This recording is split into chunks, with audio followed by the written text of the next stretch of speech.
বন্ধুরা আমরা আজকে আসছি জয়পুরহাট জেলার আক্কেলপুর উপজেলার কালামজো গ্রামে। আজকে কিন্তু আমার সঙ্গে আছে, দেখতেই পাচ্ছেন, নাইদ ভাই।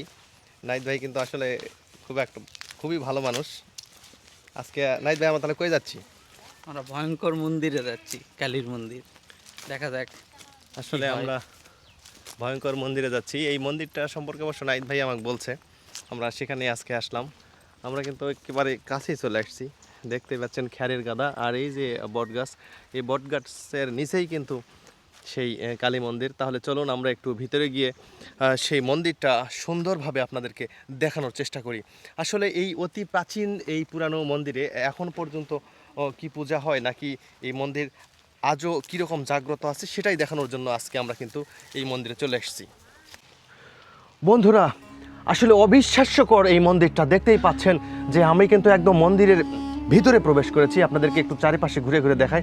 দেখেন, আমি কিন্তু একদম মন্দিরের মাঝখানে দাঁড়িয়ে আছি। আপনারা দেখতেই পাচ্ছেন যে এটা কিন্তু মন্দিরের একদম মেন যে পয়েন্ট, মন্দিরের থান বলা হয় বা স্তম্ভ বলা হয়, স্তম্ভের নিচে যে মেন থান থাকে, সেটাই কিন্তু আসলে এইটা।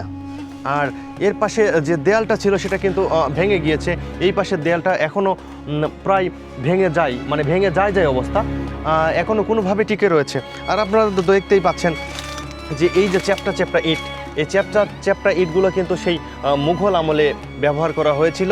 এই মন্দির এই চ্যাপ্টা ইট দেখে বোঝাই যাচ্ছে প্রায় 1500 থেকে 1400 বছর আগে এটা নির্মাণ করা হয়েছিল বলে আমি ধারণা করতেছি। কারণ এখানে কিন্তু কোনো শাল বা কোনো প্লাস্টার কোনো কিছুই নেই যেটাতে আপনাদেরকে দেখাবো বা দেখে বোঝানো যাবে এখানে কত সালে এটা নির্মিত হয়েছিল। কিন্তু এই যে চ্যাপ্টা ইটের ব্যবহার আর এই কাদামাটি দিয়ে নির্মাণ করেছিল, এটা শুধুই মাত্র সেই মুঘলরা বা যাযাবররা এটা তৈরি করেছিল। ওই যে দেখতেই পাচ্ছেন, সেই হিসেবে ধারণা করা যায় যে এই মন্দিরটা সে যাযাবররা মুঘল আমলে ব্যবহার করেছিল। আর এই বট গাছটা হয়তো বা তখন আরও ছোট ছিল, কিন্তু এখন কালের পরিবর্তনে যতই দিন যাচ্ছে ততই এই গাছটা কিন্তু আরও বড় হচ্ছে। বড় হতে হতে দেখতেই পাচ্ছেন প্রায় আকাশ ছোঁয়া কাছাকাছি অবস্থা এই বট গাছের। আর যে এই লতা পাতাগুলো নেমে গিয়েছে, এটাও কিন্তু এখন মোটামুটি গাছের মতো পরিণত হয়েছে। দেখেন এই যে লতা, এই লতাগুলো দেখতেই পাচ্ছেন যে কত মোটা মোটা লতা। আর এই চারিপাশে যে গাছগুলো রয়েছে, এই সবগুলা গাছই কিন্তু আসলে লতা, কিন্তু এগুলা যে মূল গাছ কোনটা এখনও আমি এটা জানতে পারিনি। অবশ্যই যে এখানকার স্থানীয় লোকজন আছে তাদের কাছ থেকে শুনে আমি আপনাদেরকে জানানোর চেষ্টা করব। জিনিসই আপনাকে দিয়ে যায়, ভালো হয় বলে বাবা। না হলে তো দিতে আসতে ভালো ভালো হয়। এই কাজ জিনিস আমার ছেলে কেটে দিয়েছিল, আমার ছেলে মানুষটা তো ভালো হয়েছে, ভালো হয়েছে। ভয়ঙ্কর এই কালী মন্দিরে সাপ বের হয়ে এসে দুধ খেয়ে আবার চলে যায় এই গাছের মধ্যে। এই সব অলৌকিক ভয়ঙ্কর কথাই রয়েছে এই মন্দিরের। জাগ্রত মাজার বা জাগ্রত মন্দির, একটু সময় কম বেশি হলেও কেন ওনারা মনে হয় নওগাঁ থেকে আসছে, তাদের কাছ থেকে এখন শুনি। এই অবস্থায় শুনলাম ওই রায়খালী বাজারে গেলে ঠাকুরের খোঁজ পাওয়া যাবে। আমরা গাড়ি নিয়ে আবার টান দিয়ে ওই রায়খাল বাজারে যাই, যে ওখানে ঠাকুরের ফোন দিয়ে ঠাকুরের সঙ্গে করে দিয়ে আসছি। এখন এই জায়গায় এসে মায়ের কাছে যেটা আমাদের মানত ছিল এটা আমরা দিব আর কি। এখন ওই মানত দিয়ে দেওয়া লাগবে, ওই একটাই দেওয়া লাগবে, দুটা দেওয়া হবে না। না, ওই একটাই দেওয়া লাগবে।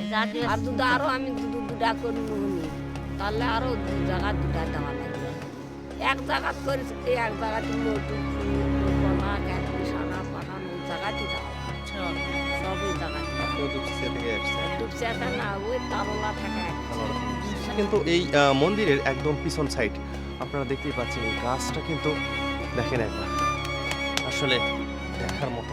আর এই লতাটা দেখছেন, এই লতাটা কত বড় লতা দেখেন।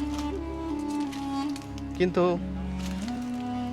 এই যে আমি পিছন পাশে চলে এসেছি, এই পিছন পাশে কিন্তু দেখলে একটু বোঝা যাচ্ছে, মানে এই দেয়ালটা একটু অক্ষত অবস্থায় রয়েছে, আর বাদ বাকি সবগুলো কিন্তু ওই পাশে ভেঙে গিয়েছে। এই প্লাস্টারটা, আর একটা জিনিস দেখেন, এই প্লাস্টারটা দেখেন এখনো সচল রয়েছে। এটা কিন্তু সেই চ্যাপ্টা ইট কাদামাটির চুন সুরকি দিয়ে প্লাস্টার করা, সেই সময় ডিজাইনটা এখনো ধরে রেখেছে। আর এখানে কিন্তু একটু ডিজাইন আছে, দেখেন কত সুন্দর আর কি রুচির ছিল সেই সময়ের লোকজনের। যে ভয়ঙ্কর রূপ, আর এগুলো কি অবস্থা হয় তুমুলের মতো একদম নিরিবিলি একটা পরিবেশ। এখানে আসলে ভয় যে কেউ পাবে, আমি তো পাবোই, কারণ আমি অন্য ধর্মের। দাদা তাও হিন্দু ধর্মের ভয় অনেকটা কম পাচ্ছে, কিন্তু আমি অন্য ধর্মের হওয়ার কারণে আরো বেশি ভয় পাচ্ছি। কিন্তু কিরকম লাগতেছে এখানে আসার পর বলেন তো? ভাই এর ভিতর আসলে গা ছমছম করবে এরকম একটা পরিবেশের মতো দেখতে। তাই না? সত্যি অনেক প্রাচীন এই জায়গাটি। এগুলা যে ইটের স্থাপনা দেখতে পাচ্ছেন, সত্যি অনেক প্রাচীন দেখে মনে হচ্ছে। ইটগুলো অনেক আগের। কাঠটা আপনারা দেখতে পাচ্ছেন যে এই কাঠগুলা যে এই যে ভাইরা বসে আছে, এই কাঠগুলা কিন্তু এখান থেকে কেউ নিয়ে যায় না। নিয়ে গেলে কোনো না কোনো রকমের সমস্যা হতে পারে বা অসুখ বিসুখ এরকম কিছু হয়, তাই না? যার কারণে এগুলো কিন্তু কেউ নিয়ে যায় না। এখানে এইভাবেই বছরের পর বছর, দিনের পর দিন পরে থেকে কিন্তু এখন নষ্ট হয়ে যাচ্ছে। দেখেন এগুলা প্রায় নষ্ট, এই যে। কিন্তু এই খড়িগুলা কেউ নিয়ে যায় না বা কেউ বাজারে বিক্রয় করে না, এই কারণেই যে এগুলা নিয়ে গিয়ে আসলে কেউ তো নিজের থেকে আর বিপদে পড়তে চায় না, বিধায় এগুলা কেউ নিয়ে যায় না। তাই গাছটা একবার দেখেছেন, একবার দেখেন, একবার তাকিয়ে দেখেন এই গাছটা কত বড়। আপনি কিন্তু দেখতেই পাচ্ছেন, আপনারা কিন্তু আমাকে দেখতেই পাচ্ছেন যে আমি গাছের কাছে কতটুকু ছোট হয়ে দাঁড়িয়ে আছি। এই গাছটি আসলে এত বড় যা দেখে আপনি বিশ্বাস করতে পারবেন না। এই যে দেখেন, আর এই গাছটি কিন্তু এতই ভয়ঙ্কর, শুধু ভয়ঙ্করই না, এত জাগ্রত এই মন্দির। এই মন্দিরে আপনি মানসা করে যতটুকু মনে মনে চাইবেন ততটুকু পাওয়ার সম্ভাবনা থাকে। শুধু একটাই কিন্তু গাছ না, এই চারিপাশে আপনারা দেখতে পাচ্ছেন সবগুলোই কিন্তু এই মন্দিরের গাছ। আর এই মন্দিরের গাছ যে কোনটা সেটা কিন্তু আদৌ খুঁজে পাওয়া অসম্ভব ব্যাপার। আপনারা দেখতে পাচ্ছেন, মনে হয় সম্ভবত এটাই মূল গাছ, আর বাদবাকিগুলো কিন্তু এগুলা লতা হয়ে নেমে এসেছে এখানে। প্রত্যেকটা গাছই লতা এগুলা। আর বাদবাকি যে মূল গাছটা সেটা মনে হয় অনেক দিন আগেই মারা গিয়েছে, কারণ এটা প্রায় হাজার হাজার বছর ধরে কিন্তু এখানে রয়েছে এই গাছ। কারণে এই গাছটার নাম মূলত বুড়িমা। আচ্ছা। আমরা যেটা বলি, হ্যাঁ হ্যাঁ, এটাকে বলা হয় বুড়িমা। আচ্ছা। 8টা মন্দির আছে এখানে, হ্যাঁ। বিভিন্ন নামের আছে। যেমন ওখানে আপনার শিবলিঙ্গ আছে, শিবের মূর্তি হ্যাঁ আছে। হ্যাঁ হ্যাঁ, ওই সাইডে আপনি লাস্টে দেখতে পাবেন মা মনসা। আচ্ছা। হিন্দু সনাতন ধর্মাবলম্বী হিসাবে মনসাকে আমরা সর্পের দেবী বলি। সর্পের দেবী, হ্যাঁ, বলা হয়। রাইট। মা মনসা, হ্যাঁ তারপর আছে মা শীতলা। হ্যাঁ। শীতলা হচ্ছে আপনাদের গায়ে যদি চুলকানি পছরা এটা সেটা হ্যাঁ, বিভিন্ন যে হ্যাঁ, হ্যাঁ, অসুখগুলো হয়, হ্যাঁ। মা শীতলার কাছে মানত করলে ওটা ভালো হয়ে যায়। আচ্ছা তারপর আছে মা চামুন্ডা। আচ্ছা। তারপর আছে আপনার মা ষষ্ঠী। ছোট আচ্ছা। বাচ্চাদের যখন আমাদের ষষ্ঠী পূজা হ্যাঁ হয়, হ্যাঁ, যখন ষষ্ঠী পূজা, জ্যৈষ্ঠী মাসে ষষ্ঠী ষষ্ঠী মাসে, পূজা হ্যাঁ, হয়। ষষ্ঠী পূজা হয়। ষষ্ঠী, ওখানে আছে মা দুর্গা, এখানে আছে মা ভবানী। ওই বগুড়া শেরপুরে যে মা ভবানী, মা ভবানী, হ্যাঁ, ওই মা ভবানী এখানে আছে। এখানেও আছে সেই মা ভবানী। ভবানী যেটা ওইটা ওরে বাবা, এটা তো বিশাল একটা আর বিষয় এটাকে দেখতেছি। আমরা বলি হচ্ছে বুড়িমা। হ্যাঁ, এই বুড়িমার এখানেই সবাই পান সুপারি, এই সুতা, 2.5 সুতা দিয়ে এখানে ঘিরে দেওয়া হয়। আচ্ছা। প্লাসের যে চরকা কাটা বলা হয়, যে হ্যাঁ। সোলার যে এগুলো, হ্যাঁ হ্যাঁ হ্যাঁ, এগুলো বুড়িমার উদ্দেশ্যে দেওয়া হচ্ছে, নিচে দেওয়া আছে। আচ্ছা। এগুলো বুড়িমার যারা মানত মানত করা থাকে হ্যাঁ। ও তারা এগুলো দেয়। তার মানে এখানে 8টা দেবতা এখানে 8টা, রয়েছে। হ্যাঁ, 8টা এই দেবতা। 8টারই পূজা অর্চনা করা হয়। 8টারই, হ্যাঁ। এই যে যে পূজা- মানত করতে যে আসে, যে মানত করতেছে 8টারই কেউ করতে ষষ্ঠীর হবে। কাছে করতেছে, কেউ কালীর কাছে করতেছে। না, যে মানবটা এর কাছে করতেছে, ও সবাই কালীর কাছেই করতেছে। কিন্তু ওদের নাম ভালো ফুল পারি না, ভালো ফুল গাছের থেকে ভালো কয়টা তুলে নিয়ে আসি।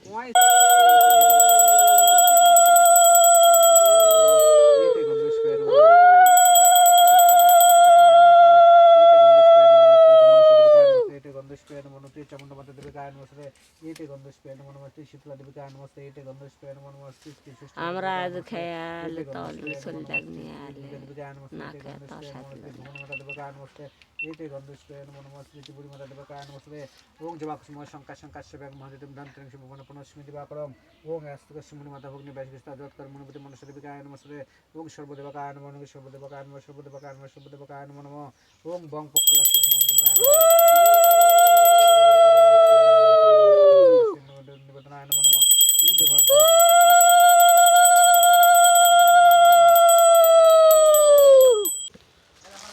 আমি আপনাদেরকে একটু ঘুরে ঘুরে দেখানোর চেষ্টা করি। এই মন্দিরটা দেখতে পাচ্ছেন, এই পাশে কিন্তু পুরোদমে জঙ্গল, কিন্তু জঙ্গল হলেও প্রত্যেকটা এই জঙ্গলের যে এই বট গাছের শাখাটা নেমেছে বা লতাটা নেমেছে, সেই গাছের নিচেই কিন্তু এরকম তেল সিঁদুর দেয়া আর বাতি দিয়ে গিয়েছেন এখানে সনাতন ধর্মাবলম্বীরা। যে যার মতো করে এই গাছটাকে মানে বা এই মন্দিরটাকে মানে, সে কিন্তু সেভাবেই ব্যবহার করেছে। আমি কিন্তু দেখতেই পাচ্ছেন আমার চারিপাশে সেই রকম জঙ্গল। আমি কিন্তু এখন জঙ্গলের এই মাঝখানে রয়েছি। এখন দেখতেই পাচ্ছেন আমি শেষের দিকেও আপনাদেরকে দেখানোর চেষ্টা করতেছি। এইভাবে জঙ্গলে ঘিরে ধরেছে এই মন্দিরটিকে। আর এই গাছটা দেখেন একবার, এই গাছ এত বড় গাছ আমি আমার জীবনে আর কখনো কোনো জায়গাতে দেখিনি। হয়তো বা এর চাইতে বড় গাছ আপনারা দেখেছেন, কিন্তু এই অঞ্চলে এই গাছটাই মনে হয় আমার জানার মতো সবচাইতে বড়। আগে বলে যে এখানে মানে এই যে বেলে গাছ, হ্যাঁ। বেল পেরবা গেলে হয়তো ঢাল ঢিল দিলে হ্যাঁ, মারা যায়, গাওয়ার জ্বর আসে, জ্বর হওয়ার পর মারা যায়। এই পাশে একটা মানুষ মারা গেছিল বহুত দিন আগে। মারাই গেছে। হ্যাঁ। ওরে আমরা বাবা। শুনেছি হ্যাঁ, কিন্তু আমরা দেখিনি। দেখেননি না? এই পাড়াতে একটা মানুষ আসলে মনে করে 120 বছর মারা গেছে। আচ্ছা, ওই মুরব্বী গপ্প করে যে গাছ এইরকমই, আমরাও দেখছি এরকম এইরকমই এইরকমই পূজা হয়, শনিবার মঙ্গলবার পূজা হয়। তো এই যে আজকে পূজা হচ্ছে। আজকে হচ্ছে। এখানে কি সাপ টাপ আছে? আর রাত্রেবেলায় মন্দিরের ভিতরে দুটো বড় বড় সাপ দেখা যায়। হ্যাঁ। এর আগে একজন আমাদের এই গ্রাম থেকে একজন হারে গেছে, আমরা ভাবছিলাম এই ঘরের ভিতর হয়তো আসে, ভিতরে আছে। সে যাই একবার আমরা দেখছিলাম দুইটি সাপ ওই জাত শুয়ে আছে, মানে পেছাপেছি লেগে মানে আছে। পেছাপেছি লেগে একটা বিড়া পেকা আছে। আচ্ছা আচ্ছা, এটা সত্যই না? এটা সত্য ঘটনা। ভাই পূজা দিতে আসে। এই মন্দিরটা কি আদৌ কি অবস্থা বলেন তো? ভয়ঙ্কর। ভয়ঙ্কর হয় আছে, রাত্রেবেলা কেউ আসতে পারে না। রাতে কেউ আসতে পারে না? না, এটা আসলেই ভয়ঙ্কর। বন্ধুরা, আপনারা কিন্তু দেখতেই পাচ্ছেন এখানে কিন্তু যে এই মন্দিরে পাঠা বলি দেওয়া হয়, সেই পাঠা বলি দেওয়া হয় কিন্তু এখানে এই যে বাঁশটা, এখানে এখনও রক্ত লেগে আছে, এখানে সিঁদুর দিয়েছে, তেল দিয়েছে, আর এটাই কিন্তু সেই পাঠা যে বলি দেওয়ার জন্য যে দা, তার কিন্তু দাগ এখানে আছে। আসলে পাঠার চুল সব কিছু এখানে আছে। এই মন্দিরে অনেকেই মানসা করে, যার মনোবাসনা পূরণ হয়, তারা কিন্তু এখানে এসে এই মানসাটা দিয়ে যায়। দেখেন, আমি আপনাদেরকে একটু দেখানোর চেষ্টা করি। এখানে কিন্তু কে জানি দুধ দিয়ে গেছে। এই দুধ মনে হয় কিছুক্ষণ আগেই দেওয়া হয়েছে। এই যে এখন পর্যন্ত দুধটি সচল আছে একদম। এই দুধ মানে একদমই ভালো আছে। এটা কিন্তু চাইলে আপনি মানে খাওয়া যাবে, এরকম অবস্থায় আছে। একটা কথা বলি, যেটা না বললেই হচ্ছে না। নাহিদ ভাই কিন্তু এই দেখতে এটা আসলে এত ভয়ঙ্কর, এই গাছটা বা এই গাছের নিচে মন্দিরটা। আর নাহিদ ভাই আসলে যাইতেই ভয় পাচ্ছে, ওই জন্য আমি ওনার সঙ্গে সঙ্গে যাচ্ছি। চলেন।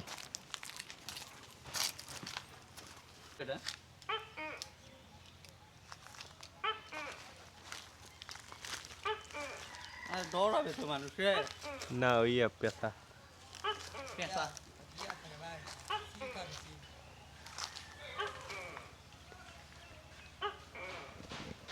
বন্ধুরা, আপনি শুনতে পাচ্ছেন আপনারা, এখানে কি জানি একটা পাখি এইরকম ডাকতেছে।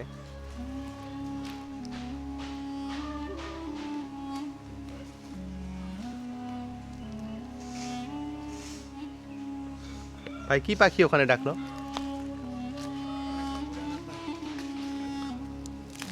বন্ধুরা, আরেকটি কথা, সেটা হচ্ছে যে এখানে যে এই দুধ দেখতে পাচ্ছেন, এই দুধ কিন্তু এই পাত্রে রাখলে এখান থেকে সাপ বের হয়ে এসে দুধ খেয়ে আবার ভিতরেই প্রবেশ করে। কিন্তু সেটা আসলে সবাই কিন্তু দেখতে পাবে এমনটা না। সবার ভাগ্যে বা সবার চোখে দেখার কিন্তু নাও হতে পারে। যেমন আজকে আমি আসছি, আজকে কিন্তু আমি দেখতে পেলাম না। কিন্তু অনেকেই বলতেছে যে এখানে এই পাত্রে যখন এই দুধটা ঢেলে দিবে, তখন কিন্তু সেই সাপ বের হয়ে এসে দুধ খেয়ে আবার ভিতরে প্রবেশ করবে। আর মূলত পক্ষে যে এখানে কিন্তু আসলে অনেক বড় বড় সাপ রয়েছে, নাকি 2টা সাপ। এই 2টা সাপ সার্বক্ষণিকভাবে এই মন্দিরটা পাহারায় রাখে। আসলে এত ভয়ঙ্কর এই জায়গাটা, যেটা এলাকার যা আশেপাশে যে বাড়ি আছে ওদের কাছ থেকে শোনার পরে কিন্তু আমি জানতে পারলাম যে এতটুকু ভয়ঙ্কর সেই সাপ দুটা, যেখানে আসলে আপনি চাইলেই আপনি কিছু করতে পারবেন না। কারণ সেই 2টা সাপ, যে বড় বড় 2টা সাপ নাকি ফোনা তুলে আপনারা যে মন্দিরের ভিতরে দেখতে পাচ্ছেন, রাত্রিবেলা কিন্তু সেখানে থেকে ওনারা এই মন্দিরটাকে পাহারায় রাখে।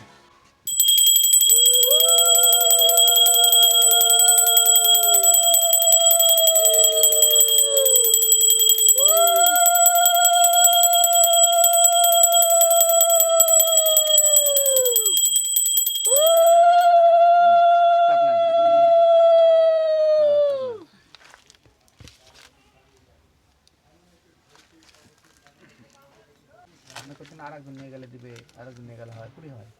এটা আগের থেকে এই নিয়ম মানে প্রচলিত আছে যে কেউ নিলে হয়তো বা তার দেখা যাচ্ছে কোনো রকম ক্ষতি হচ্ছে, যার কারণে মানুষ ওই বিশ্বাসী এখন পর্যন্ত এরকম কেউ নিয়েও যায় না, ওরকম কিছু করেও না। আর এলাকার মানুষ, এই যে সাইডে যে এলাকার মানুষগুলো আছে মুসলিম সম্প্রদায়ের, এনারাও এখানকার মানে খুব ভালো। এনারাও এই কোনো কিছু সমস্যা কিছু করে না। এখানে মাজার নাকি সভাক্ষেত্রে এসে একটা লোক প্রস্রাব করে ওই লোক নাকি মারা গেছে। হ্যাঁ, এটা আমারও জানা, আমি দেখি নাই, তবে পরবর্তীতে আমি শুনছি যে এরিয়াটা, হ্যাঁ, এটা কতটুকু? এরিয়াটা এই 3 একর 95 শতক। এটা কি পুরোটা অবমুক্ত আছে? হ্যাঁ, না না, এটা এগুলো বেহাত হয়ে গেছে। এখন কতটুকু আছে? এখন শুধু এই মায়ের এই এলাকা এইটাই। ওটা কি জবরদখল করে নিয়েছে লোকজন? হ্যাঁ, ওয়াক্ফ সম্পত্তি, বুঝতে তো পারতেছেন এগুলো কোনো যার গায়ে শক্তি যতটুকু সে ততটুকু নিয়েছে। এইরকমই। এই পুকুরটা পুকুরটা একজন ওই চাষাবাদ করে খাচ্ছে, তো কেউ মানত করতেছে কারো পারিবারিক অশান্তির কারণে, কেউ মানত করতেছে কারো ছেলের জন্য, কারো মেয়ের জন্য, এভাবে মানত করতেছে, কারো অসুখ বিসুখের জন্য, কেউ সন্তানের জন্য। অবশ্যই মা ফল দিচ্ছে বিদায় সবাই আসতেছে। এখনও এটা চলমান আছে, বিশ্বাস যতদিন মন্দির এখানে থাকবে এটা চলমান থাকবে। সর্বমোট 8টা মন্দির আছে এখানে, সর্বমোট 8টা মন্দির আছে। মেন মন্দির এটা মা কালাঞ্জেশ্বরী। এই কালাঞ্জেশ্বরীর নাম অনুযায়ী গ্রামটার নাম কালাঞ্জ। এটা বহু প্রাচীনকাল থেকে এই মন্দিরটা এখানে মানে চলমান আছে। আর আমরা এখানকার পুরোহিত, আমাদের পূর্বপুরুষ এখানে পুজো করে গেছে, এখন আমার বাবা করে গেছে, আমার দাদা করে গেছে, ওনাদের অবর্তমানে এখন আমি করতেছি। আচ্ছা, এখানে প্রতি শনিবার মঙ্গলবার এখানে পুজো হয়। হঠাৎ হয়তো কোনো শনিবার মঙ্গলবার যদি কারো অসুস্থ পড়ে কিংবা কোনো বিঘ্ন ঘটে, সেক্ষেত্রে হয়তো আসে। যেমন আজকেই আসার কথা ছিল আরেকজনের, ওনাদের বাড়িতে বাচ্চার কারণে আসতে পারেনি, এনারা সান্তার থেকে আসছেন, এসে দেখে আমি না আমার বাসায় নিয়ে আসলো। তো এরকম প্রত্যেক শনিবার মঙ্গলবার এখানে পুজো হয়, উৎসব হয়। আর বাৎসরিক আমাদের একটা অনুষ্ঠান এখানে হয়, সেটা হচ্ছে আপনার ওই কালী পুজোর সময় এখানে হয়। মেইনলি এটা দিনাজপুর মহারাজার যিনি ছিলেন, আগে দিনাজপুর মহারাজার অন্তর্গত এই কালাঞ্জেশ্বরী মায়ের মন্দির। জানি না কি করলো।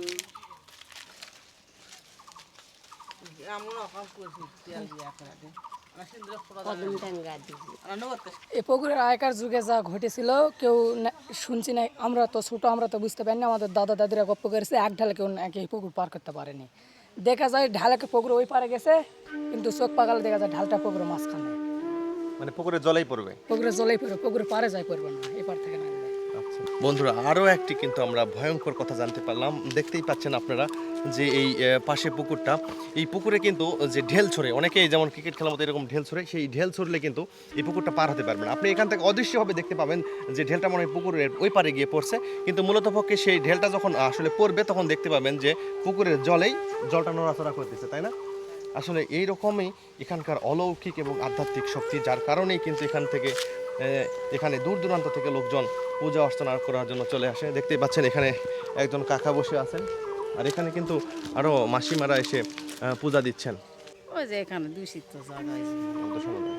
আসলে এইরকম কারো কিছু হয়েছে যে এখানে নিয়ে পড়ার পরে আসলে খুবই অসুস্থ বা হাগা ডায়রিয়া এইসব কিছু? হ্যাঁ, ওই অনেক কিছু এলো, আর এমনি কি বেল পারলে গেলে কি কিছু করে পেশাব করে গেলে কি কি অন্য কিছু করে গেলে তারপর অসুখ হয়। এটা কিন্তু সত্য। এই আপনি বউ যখন থেকে কিন্তু আমরা এখানে এসে বসবাস করেছি, আমাকে এখানে সই উঠছে, বুঝছে? আপনাদের কিছুই হয় না, কিন্তু নতুন কেউ আসলে হয়, নতুন আলগা লোক আসলে ওরা শেষ লোক পেশাব করছে এখানে, লাত্তি মেয়ে কাছে আছে নাকি বা হয়েছে, সেই মানুষ যায় আমার ওইগুলো দিচ্ছে, দিয়ে মরছে, মানে হিন্দুকে ওইগুলো দিচ্ছে, দিয়ে মারা গেছে। হ্যাঁ, পেশাব করছে ওই ইয়ার সময়, ওরও মানে উনি বুঝতে পারেন বা অথবা জেদ করেই করছে। কতদিন আগের ঘটনা? 1 বছর। বন্ধুরা, আপনারা বুঝতেই পারলেন যে এখানে পাশেই একটা মাজার রয়েছে। ওই যে এই মাজারে শোভা হচ্ছিল, সেই শোভা হতে অনেকেই থাকে যে একটু বকাটে রকমের থাকে, সে মনে হয় এখানে লাত্তি মারতে চাইছে না কি করতে চাইছে, যার কারণে তার কিন্তু ভয়ঙ্করভাবে মৃত্যু হয়েছে। কথাটি সত্যি? হ্যাঁ ভাই, সত্যি। সিজার ভাই? হ্যাঁ হ্যাঁ, মারা গেছে না? হ্যাঁ মারা গেছে। দেখছেন, আসলে অনেক কিছুই আছে যেগুলো আসলে মেনে গুনে চলতে হয়। আমরা যে যার ধর্মেরই হই না কেন, আসলে অনেক জায়গা আছে যেখানে গিয়ে মার্কেটিং বা গাজুরি এরকম করা যায় না। এই দুপচাচিয়া তালোড়া থেকে আসছেন? হ্যাঁ। কি মানসা করছেন এখানে? ওই সারা পাশা না দিয়া সরকার টাকা। সরকার টাকা। আপনি যেটা মানসা করেছিলেন সেটা মনোবাসনা পূরণ হয়েছে? হ্যাঁ। কি মানসা করেছিলেন একটু বলা যাবে না? ওই বাচ্চা হওয়ার পরে পেশাব করে চলো না, মানুষ আকরা পেশাব করেছে, সেই থেকে বাচ্চা এখন সেনা হয়ে গেছে, বাচ্চার এখন বিয়া, এই জন্য মানত দিবার আছে। জন্মাইছিল তখন প্রস্রাব করে না জন্য আপনি মানসা করছিলেন। হ্যাঁ। বাচ্চা বড় হয়ে বাচ্চার এখন বিয়ে হচ্ছে, হ্যাঁ। তাহলে এটা তো আপনি এই মন্দিরের সঙ্গে বা ভগবানের সঙ্গে তো আপনি বিয়ে করলেন, কি করলাম? একটু মাঝখানে গ্যাপ হয়ে গেল না? না, অনেক দিন আগে দেনা পাওনা পরিশোধ করার কথা ছিল। এই মানত দেওয়া লাগবে মনে করে বিয়া পর্যন্ত, বিয়ার আগে দেওয়া লাগবে। বিয়ের আগে দেওয়া লাগবে। হ্যাঁ। তাহলে তখন যদি আপনি সারা পাশানার কিসের পয়সা জানি মানসা করেন হিসেবে, সেটা কিন্তু 4 ডবল হয়েছে। এখন কয়টা নিয়ে আসছেন আজকে? যেটা মানত করেছি সেটাই আনছি। ওই একটা করেই আনছেন? হ্যাঁ।